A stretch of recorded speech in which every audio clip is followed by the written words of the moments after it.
Merry Clinchmas. This is Dolynny TV. Glad to have you aboard here, friends, as the injuries, they continue to pile up for the Edmonton Oilers, but so do the victories at the end of the year, which have secured the Oilers a playoff spot as of last night against the San Jose Sharks. And oh boy, guess what? The Calgary Flames are still alive as well. For those of you that don't know, I spent the night down at the Dome, a work function, which was absolutely awesome. One of the coolest experiences I've had at the Saddle Dome. So pretty awesome to take that in. Well, they also had the Edmonton Oilers on one of the TVs in the suite there. And to just say, the Oilers did a good job last night cleaning up San Jose in that third period, moving on to the playoffs. So we'll take it. Now, there's a lot to discuss here about what the playoffs truly mean for the Edmonton Oilers this year. So before we get there, let's go do this. If you're new to the channel, please consider hitting that subscribe button. I don't know what playoff coverage is going to look like this year. It's a beautiful start to April so far, and I'm looking forward to ball, so we'll see how the Oilers mix in there, and of course how long the Oilers mix in there, because things are not good in oil country right now. It's tough. When it comes to the injury front, the Oilers seem to, on every single game, lose at least one player in the past 2-3 weeks.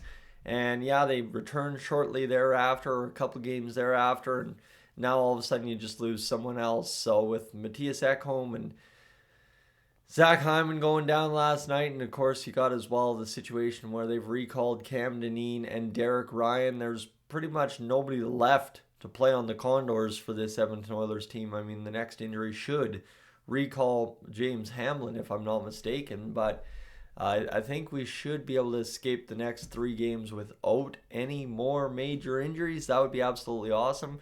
There are some players doubtful for game 1 of the series against the LA Kings, so it's just shake your head at this point what's going to happen when the Oilers truly get into game 1 and get ready against the LA Kings. Now, the nice part is game 1 is still at least a week or a week and a day away from happening, so the Oilers do have some time here, and obviously the Bakersfield Condors hanging on in the playoff race by a thread.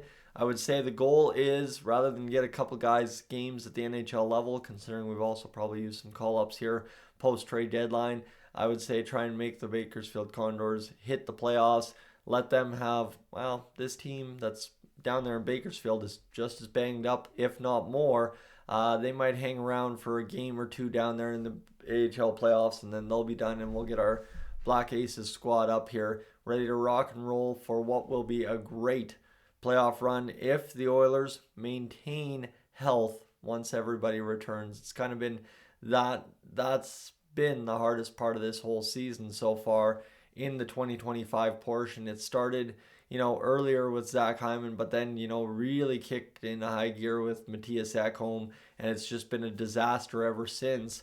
You've lost McDavid for an extended period. You've lost Draisaitl for some extended time. You've lost, right, who else? John Klingberg. You still don't have Kane. Trent Frederick played 6 minutes, 7 minutes of a game and hasn't played since. It's been a disaster in that sense, and I guess to say, for the Oilers, they've been very lucky the past several years, right? The major injuries the past several years have been to Kane and Holloway, and now all of a sudden you're looking at a situation where that's no longer the case because Holloway's not here. The St. Louis Blues, I mean, they could have a problem where they might not make the playoffs because they lost one of their key players in Holloway due to injury, which, again, that's kind of the risk with that guy through the course of his career and why maybe the Oilers chose not to re-sign him. But you look at it here, is this year it's not as lucky to have the injuries isolated to 2 guys, right? That's where things have piled up here, and this is yet to be probably a 100-point team at the same rate. That's the crazy part. McDavid has a down year. Draisaitl scores his regular 50 goals, but the Oilers somehow, some way, still manage 100 points with the league's worst goaltending for about 6 months of the season. And, now Calvin Pickard's stepped up to the plate since, Stuart Skinner really started struggling with it there on his schneid back at the, what would that be, start of March. And now all of a sudden you got a situation where you don't even know who your game 1 starter is, and that's not an injury situation. So it's really, really interesting to see how it's all played out. But the fact that the Edmonton Oilers are almost, despite most people saying they're worse than last year.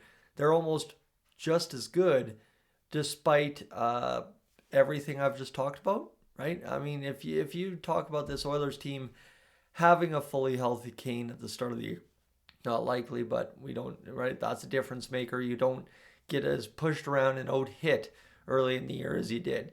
You have Zach Hyman not have to wear the bubble for 10, 15 games, whatever it was.